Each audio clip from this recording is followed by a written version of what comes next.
We are still many, many months from the 2022 NFL Draft.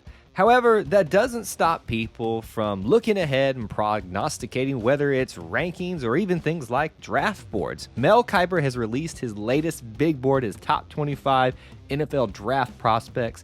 There's an Auburn one in there. Let's talk about who that is and what we think about it. Welcome to the E2C Network, where the Auburn family speaks. Our content here and on our podcast network may tend to be Auburn sports heavy, but if it's orange and blue, it's what we do. If you're new to the channel, be sure to subscribe so you never miss any content. Thank you to members of our booster club like Corey Benson, who help produce videos like this. When you're talking about draft boards or even just predictions this early into the game, things are going to change and things could get better or get worse for that particular player that you're following. Well, Mel Kiper has released his big board, which is the top 25 players or prospects that he thinks are going to go in the NFL draft as of this week. This is the last weekend of October 2021 when we're talking about this, so if you're watching this far off in the future, obviously things have probably changed a little bit by now. We're talking about this in relation to one Roger McCreary, Auburn star cornerback for the 2022 season. He is a senior this year from Mobile, Alabama, and quite the prospect, and has for a while been turning some heads and having some eyes go towards him about where he might fall when he eventually went to the NFL. Now, I gotta be honest, I overlooked this guy when he first got here. In fact, when he took over the starting job in his sophomore year, I believe it was, I kind of said, excuse me? Who is this guy? Where is he from? And why is he starting? But boy, has he shown up, whether it's on the stat sheet or he's just showing up in the fact that people just don't want to throw to him, because even if he doesn't intercept the ball, he's going to get a hand on it and make a great play to keep creating what most people call an island, or McCreary Island as we call it around him. The 6 foot, 190-pound senior technically does have one more year available, as everybody does with the whole COVID thing, and everybody gets a free pass for that year. But I suspect the way he's trending and the way he's performing this year, he will go in the NFL draft. It's probably 99.9% chance that that's happening. Now, before we talk about where Mel Kiper put him on the big board thus far, let's talk a little bit about how he's done to kind of set up why Mel Kiper probably put him where he did. So if you just look at some of his basic stats for his position over his 4-year career, he started in 2018 where he only got about 5 total tackles and no interceptions or anything like that. So just getting his feet wet, trying to figure out how he was going to fit into the team, into the roster. 2019 is where everything takes over. He has 36 total tackles, 1 recovered fumble, and 1 interception. And this is where you kind of started to notice, hey, this guy's got some talent. He really could be something. In 2020, though, he bumps it up to 45 total tackles, 1 forced fumble, and 3 interceptions.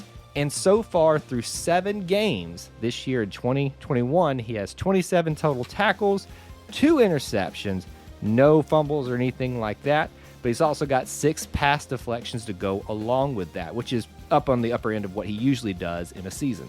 So while these stats aren't absolutely amazing, what he has shown is that he can be consistent and get better over time, because let's face it, 7 games into the season for Auburn, they probably got at least 5, if not 6, assuming they get that final win they need to go to the postseason and have a bowl game. So there's an opportunity for him to put up his best stats of the season. But again, stats only tell part of the story. If you're consistent, you're going to have more of a case to be a prospect in the NFL.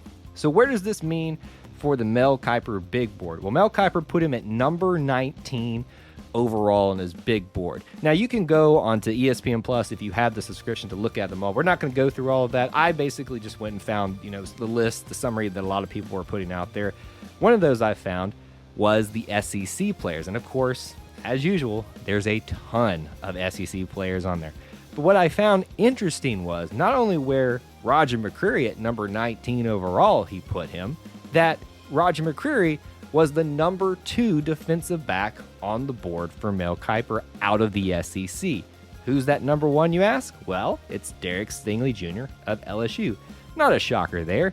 He created quite a name for himself in 2019, where he had 6 interceptions and 38 total tackles. Now, the year after that, he didn't really have an outstanding year, but took care of business. And then this year, he's actually been hurt a lot and hasn't been able to participate.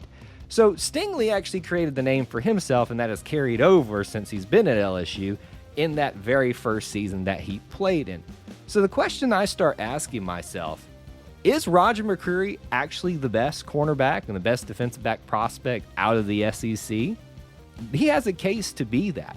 If he continues on this trajectory and Stingley continues to remain hurt and doesn't play, Roger McCreary could see his stock continue to rise even higher. Now let's talk about that number 19 slot. Again, we're not taking into things account like pro days, NFL combines, and what other defensive backs are going to be doing the rest of the season. All that's going to factor in. Throw that in the NFL teams, what they actually want out of the draft.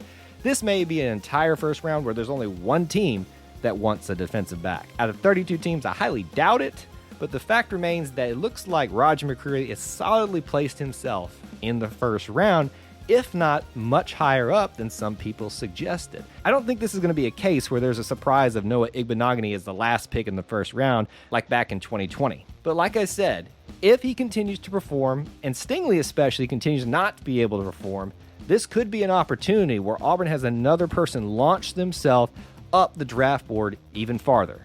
As of this moment, I feel comfortable saying that he's going to go in the first round, if not somewhere around number 25 or so. Again, all those elements that we talked about that we don't know yet are going to play into this, which is why I don't want to get on the hype wagon of saying number 19 is where he is going to be. But I want to hear from you now in the comments section. First of all, what do you think about his performance this season? And do you think he has a case to be the best cornerback, if not the best defensive back in the entire SEC for 2021? Do you agree with Mel Kiper's number 19 pick for him and his big draft board? And do you think it should be higher, lower, or right about the same? Let me know any of that in the comments section below. If you enjoyed this type of content, please help support it by smashing that like button. And if you want more content from us, be sure to hit the subscribe along with the notification bell so you never miss any uploads or live streams. There's other ways to help support our content, such as becoming a channel member or a Booster Club member, both starting at $1 a month. You can get there by going to the description links or hitting that join button for the channel membership program. Thank you for tuning into the E2C Network, where the Auburn family speaks. War Eagle.